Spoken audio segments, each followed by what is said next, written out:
ओम नमः संदिकाय। महर्षि मार्कंडेय जी ने बोले, हे पितामह, संसार में जो गुप्त हो और जो मनुष्य की सब प्रकार से रक्षा करता हो और जो आपने किसी को आज तक बताया न हो, वह कबस मुझे बताइए। श्री ब्रह्मा जी कहने लगे, अत्यंत गुप्त व सब प्राणियों की भलाई करने वाला कबस मुझसे सुनो। प्रथम शैलपुत्री, दूसरी ब्रह्मचारिणी, तीसरी चंद्रघंटा, चौथी कुष्मांडा, पांचवी स्कंदमाता, चौथी कात्यायनी, सातवीं कालरात्रि, आठवीं महागौरी तथा नौवीं सिद्धिदात्री। यह देवी की 9 मूर्तियां हैं। यह नवग दुर्गा कहलाती है। आग में जलता हुआ, रण में शत्रु से घिरा हुआ, विषम संकट में फंसा हुआ मनुष्य यदि दुर्गा के नाम का स्मरण करे तो उसकी कभी हानि नहीं होती। रण में उसके लिए कुछ भी आपत्ति नहीं होती और न उससे किसी प्रकार का दुख या डर ही होती है। हे देवी, जिसने श्रद्धा पूर्वक तुम्हारा स्मरण किया है उसकी वृद्धि होती है और जो तुम्हारा चिंतन करते हैं उनकी तुम निसंदेह रक्षा करने वाली हो। चामुंडा प्रेत पर, बाराही भैंसे पर, रौद्री हाथी पर, वैष्णवी गरुड़ पर अपना आसन जमाती है। महेश्वरी बैल पर, कौमारी मोर पर और हाथ में कमल लिए हुए विष्णुप्रिया लक्ष्मी जी कमल के आसन पर विराजती है। बैल पर बैठी हुई ईश्वरी देवी ने श्वेत रूप धारण कर रखा है और सब प्रकार के आभूषणों से विभूषित ब्राह्मी देवी हंस पर बैठती है और इस प्रकार यह सब देवियाँ सब प्रकार के योगों से युक्त और उन अनेक प्रकार के रत्नों धारण किए हुए हैं। भक्तों की रक्षा के लिए संपूर्ण देवियाँ रथ में बैठी तथा क्रोध में भरी हुई दिखाई देती है तथा शक्र, गदा, शक्ति, हल और मुसल, खेटक और तोमर, परशु तथा पास, भाला और त्रिशूल एवं उत्तम सारंग आदि शस्त्रों को दैत्यों के नाश के लिए और भक्तों की रक्षा करने के लिए और देवताओं के कल्याण के लिए धारण किए हैं। हे महारौद्रे, अत्यंत घोर पराक्रम, महान बल और महान उत्साह वाला देवी, तुमको मैं नमस्कार करता हूँ। हे देवी, तुम्हारा दर्शन दुर्लभ है तथा आप शत्रुओं के भय को बढ़ाने वाली हो। हे जगदम्बिके, मेरी रक्षा करो। पूर्व दिशा में ऐन्द्री मेरी रक्षा करे, अग्निकोण में अग्निशक्ति, दक्षिण दिशा में बाराही देवी तथा नेतन कोण में खड्गधारिणी देवी मेरी रक्षा करे, पश्चिम दिशा में बारूणी, वायुकोण में मृगवाहिनी, उत्तर दिशा में कौमारी और ईशान कोण में शूलधारिणी देवी मेरी रक्षा करे। ब्रह्मानी ऊपर की ओर से मेरी रक्षा करे और वैष्णवी देवी नीचे की ओर से मेरी रक्षा करे और इसी प्रकार सौ पर बैठी चामुंडा देवी दसों दिशाओं में मेरी रक्षा करे। जया देवी आगे, विजया पीछे की ओर से, अजिता बाएं और अपराजिता दाहिनी ओर मेरी रक्षा करे। उद्योतिनी देवी शिखा की रक्षा करे तथा उमा मेरे मस्तक पर विराजमान होकर मेरी रक्षा करे। इसी प्रकार ललाट की मालाधारी देवी रक्षा करे और यशस्विनी देवी मेरी भयों का संरक्षण करे। भयों के मध्य भाग में त्रिनेत्रा नथनों की यमघंटा देवी रक्षा करे। नेत्रों के मध्य में सांखिनी देवी और द्वारवासिनी देवी कानों की रक्षा करे।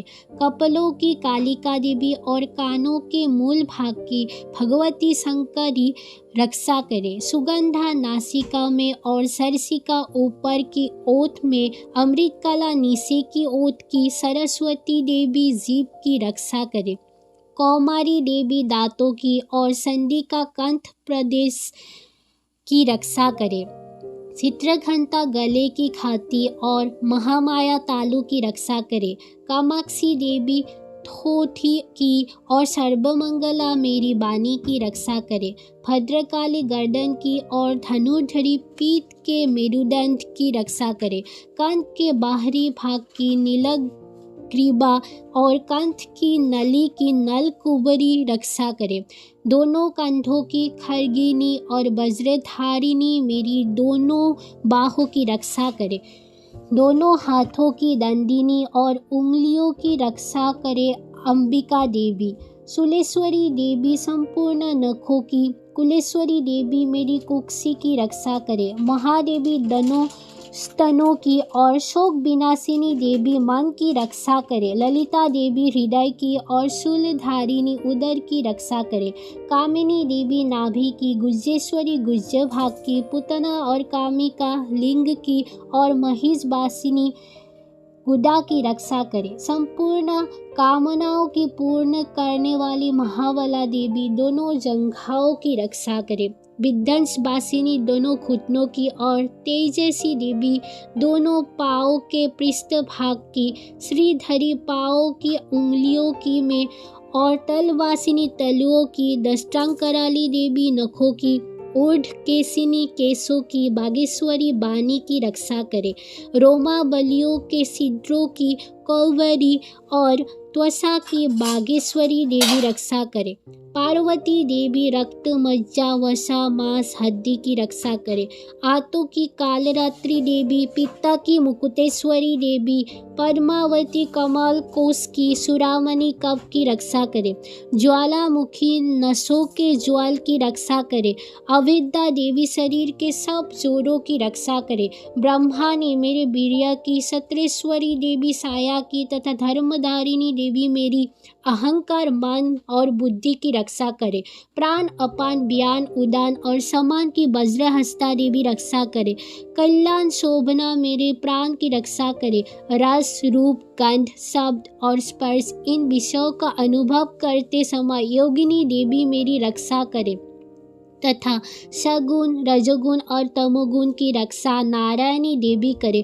आयु की रक्षा बाराही देवी करे। वैष्णवी धर्म की तथा सक्रिनी देवी मेरे यश कीर्ति लक्ष्मी धन विद्या की रक्षा करे। इंद्राणी मेरी शरीर की रक्षा करे। और हे संधि के आप मेरे पशुओं की रक्षा करिए। महालक्ष्मी मेरे पुत्र की रक्षा करे और भैरवी मेरी पत्नी की रक्षा करे।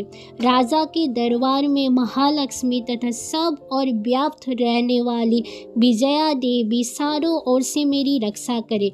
जो स्थान रक्षा से रहित हो और कवच में रह गया हो उसकी पापों का नाश करने वाली जयंती देवी रक्षा करे। अपना शुभ चाहने वाले मनुष्य को बिना कवच के एक पल भी कहीं नहीं जाना चाहिए, क्योंकि कवच रखने वाला मनुष्य जहाँ जहाँ भी जाता है वहाँ वहाँ उसे अवश्य धन लाभ होता है तथा विजय प्राप्त हो करता है। वह जिस अभीष्ट वस्तु की इच्छा करते हैं वह उसको इस कवच के प्रभाव से अवश्य मिलती है और वह इसी संसार में महा ऐश्वर्य को प्राप्त करता है। कवचधारी मनुष्य निर्भय होता है और वह तीनों लोकों में माननीय होता है। देवी का यह कवच देवताओं के लिए भी दुर्लभ है। जो प्रतिदिन नियम पूर्वक तीनों संध्याओं के समय श्रद्धा के साथ इसका पठन करता है उसे देव शक्ति प्राप्त होते हैं।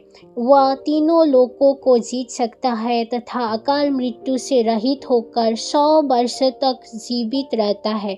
उसका लूता चर्म रोग विस्फोटक आदि समस्त व्याधियों का समूल नष्ट हो ही जाता है और स्थावर जंगम तथा कृत्रिम विष दूर होकर उनका कोई असर नहीं होता तथा समस्त अभिसारक प्रयोग और इस तरह के जितने भी यंत्र मंत्र इत्यादि होते हैं इस कवच के हृदय में धारण करने पर नष्ट हो ही जाता है। इसके अतिरिक्त पृथ्वी पर विचरण करने वाले भूसर नवसर जलसर प्राणी उपदेश मात्र से सिद्ध होने वाले निम्न कोटि देवता अपने जन्म से साथ प्रकट होने वाले देवता कुल देवता माला आदि डाकिनी शाकिनी अंतरिक्ष में विचरने वाली अत्यंत बल वाली भयानक डाकिनियाँ, ग्रह, भूत, पिशाच, यक्ष, गंधर्व, राक्षस, ब्रह्म राक्षस, बेताल, कुष्मांड और भैरव आदि अनिष्टकारक देवता भी उस मनुष्य को, जिसने कि अपने हृदय में यह कवच धारण किया हुआ है, देखते ही भाग जाते हैं। इस कवच के धारण करने से मन और तेज बढ़ता है। जो मनुष्य इस कवच का पाठ करके उसके पश्चात सप्तशती संधि का पाठ करता है, उसका यश जगत में विख्यात होता है। और जब तक वन पर्वत और कानन आदि इस भूमंडल पर है, तब तक यहाँ पुत्र पौत्री आदि संतान परंपरा बनी रहती है। फिर देहांत होने पर ऐसा मनुष्य परम पद को प्राप्त होता है, जो देवताओं के लिए भी दुर्लभ है, और अंत में सुंदर रूप को धारण करते हुए भगवान शंकर के साथ आनंद करता हुआ परम मोक्ष को प्राप्त होता है। इति दुर्गा कवचम संपूर्णम।